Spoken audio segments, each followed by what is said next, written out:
You're listening to an Airwave Media Podcast. Feel like who art Ed? Try to slice it. Who art is Mr. Wood, art Ed me? Good. Either way, it's ambiguous. It works on so many levels. I know. That's off to a great start. Welcome to Who Arted Weekly Art History for All Ages. I'm your host, Kyle Wood, and today we're diving into the enigmatic, sometimes chaotic, but always fascinating world of Willem de Kooning. Willem de Kooning was born in Rotterdam, Netherlands on April 24th, 1904. His early life wasn't easy. His parents divorced when he was young, and he was shuffled between them. While that home life may not have always been pretty, his art was. His artistic talent emerged at an early age. By the age of just 12, he was already apprenticing at a commercial art and decorating firm, learning practical skills like lettering and sign painting. At the same time, he attended night classes at the Rotterdam Academy of Fine Arts and Techniques. It was a prestigious institution where he received rigorous traditional training in drawing and painting. This classical foundation would actually underpin even his most radical later work. Young Willem was ambitious, but also restless. He dreamed of leaving the Netherlands to come to America, a land of opportunity, a bustling nation on the rise, putting up skyscrapers, inventing new styles with things like jazz. And for Willem, it was the land of artistic freedom. So in 1926, at the age of 22, he did something truly audacious. He stowed away on a British freighter bound for Argentina, jumped ship in Virginia, and made his way to Hoboken, New Jersey, just across the river from Manhattan. He arrived with virtually nothing and speaking very little English. For several years, de Kooning supported himself the way many immigrants did, with grit and hard work at a variety of jobs. He worked as a house painter, a carpenter, a commercial artist. They weren't glamorous, but they did keep him connected with the craft of applying paint and understanding materials. He wasn't yet a part of the fine arts scene, but he was soaking up the energy of New York City. Things started to change in the 1930s. He moved to Manhattan and crucially met other artists who would become his friends, sometimes rivals, but also inspiration. Perhaps the most important early connection was with Arshile Gorky. Now, Gorky was another immigrant artist wrestling with European modernism, especially like influences like Picasso and Miro. And Gorky became a close friend and also a bit of a mentor figure. They shared ideas, studio spaces, and a passion for pushing artistic boundaries. He also met influential critics like Harold Rosenberg and Thomas B. Hess, along with fellow painters Jackson Pollock, Franz Kline, Barnett Newman. A major turning point came in 1935 when de Kooning joined the WPA Federal Art Project. Like many artists during the Great Depression, this government program provided him with a modest stipend and, more importantly, the freedom to focus solely on his art for the first time. He worked on murals, though many were never fully realized. This period allowed him to experiment and develop his style.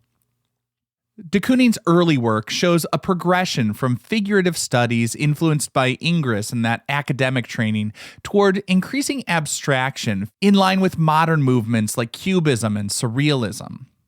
But unlike some of his contemporaries who eventually abandoned the figure entirely for pure abstraction, de Kooning never fully let go. He famously said, quote, "Flesh was the reason oil paint was invented," end quote. By the late 1940s, he gained recognition for a series of black and white abstract paintings. Using inexpensive house paint, these works were economical but incredibly powerful, full of complex forms and energetic lines. They established him as a key player in the emerging Abstract Expressionist movement. It's also around this time, in 1943, that he married Elaine Fried, or I guess Elaine de Kooning, who was an important artist in her own right. Their relationship was passionate, complex, sometimes tumultuous, but they remained deeply connected throughout their lives.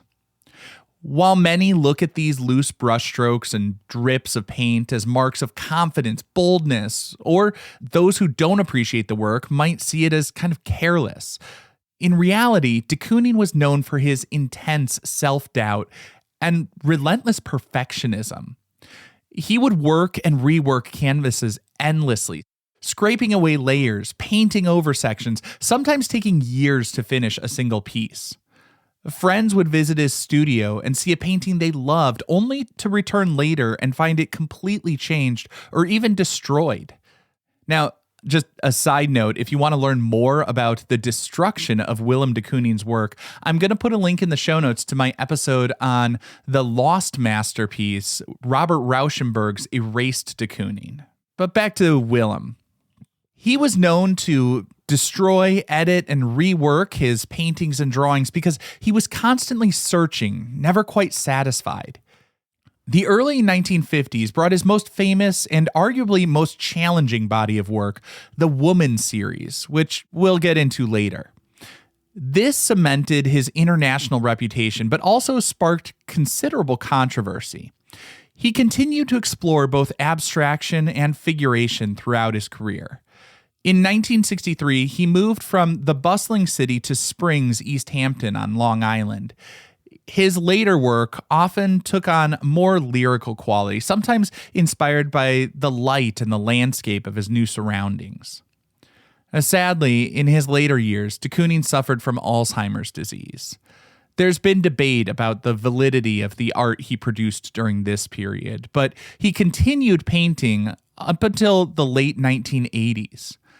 Willem de Kooning passed away in 1997 at the age of 92, leaving behind a powerful, complex, and enduring legacy as one of the 20th century's most influential painters. An immigrant who smuggled himself into the country and ended up redefining its art. Now, after a short break, we're going to take a closer look at Woman 1 from 1950-52.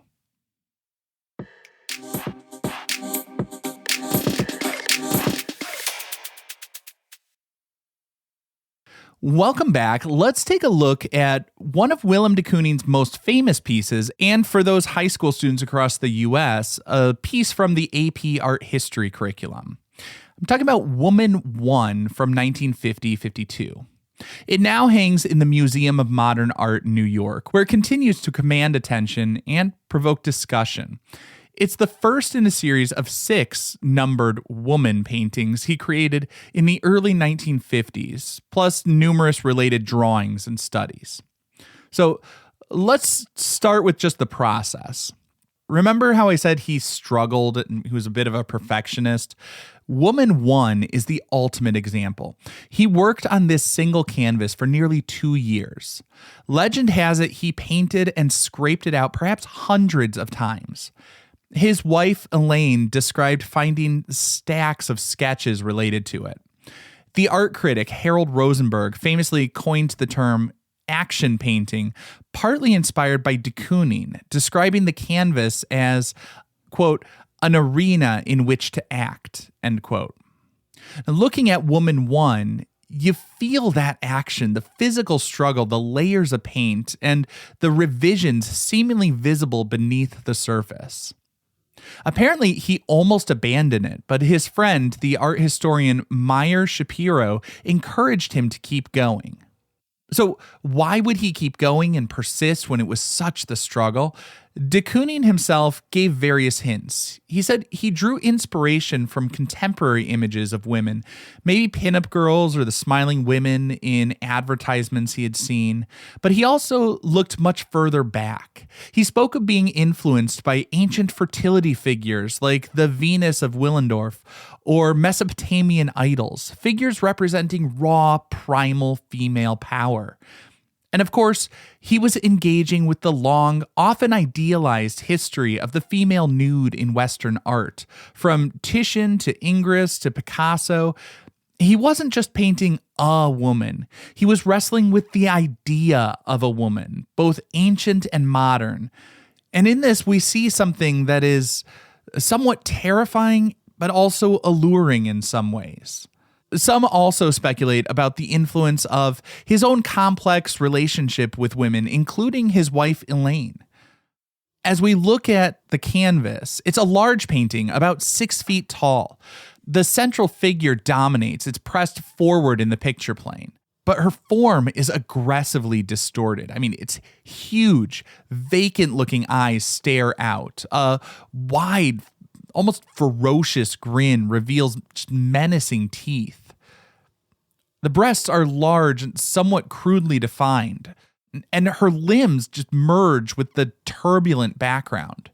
The brushwork is incredibly energetic and visible. We see slashes, drips, thick patches of paint, that heavy impasto, or, that's the term for that thick textured paint. De Kooning uses vibrant, almost garish colors. We see these fleshy pinks, acidic yellows, harsh greens, alongside black outlines. There's no traditional modeling or sense of depth. The figure and the background just fuse together in a chaotic swirl of paint. The overall effect is just raw energy, this psychological intensity that feels almost violent. It's not a pretty picture, but it's not meant to be. When Woman 1 and the subsequent paintings in the series were first exhibited in 1953, the reaction was just as intense. Many abstract expressionist peers who championed pure abstraction were shocked and felt de Kooning had betrayed the movement by returning to the figure in such a confrontational way. Critics and the public were also taken aback. Some saw the painting as brutally misogynistic, violent attacks on women.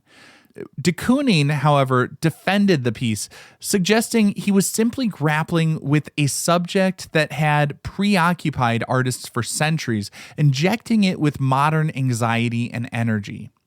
He famously said, quote, "It's not about the woman, it's about the paint," end quote. Of course, I would argue when you call the painting woman, it's at least a bit about the woman.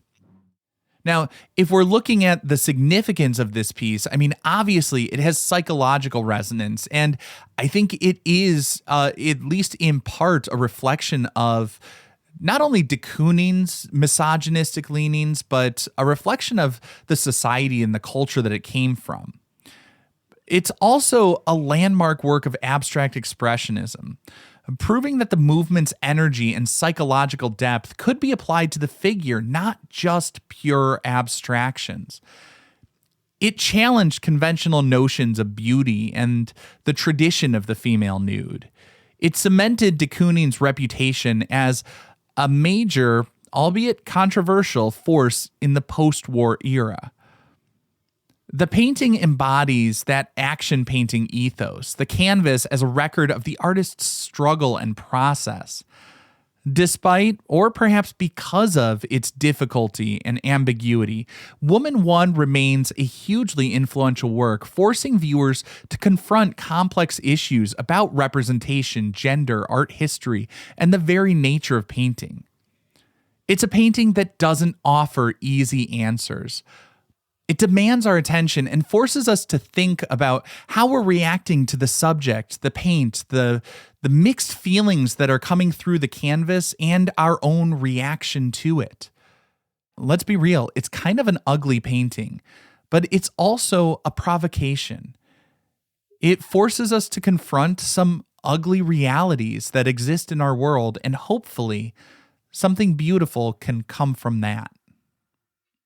This concludes this week's episode of Who Arted, part of the Airwave Media Podcast Network. If you found this tolerable, please leave a rating or review on your favorite podcast app. You can find images of the work being discussed this week and every week on social media at Who Arted Podcast on Twitter, Instagram, and TikTok, and of course on the website whoartedpodcast.com.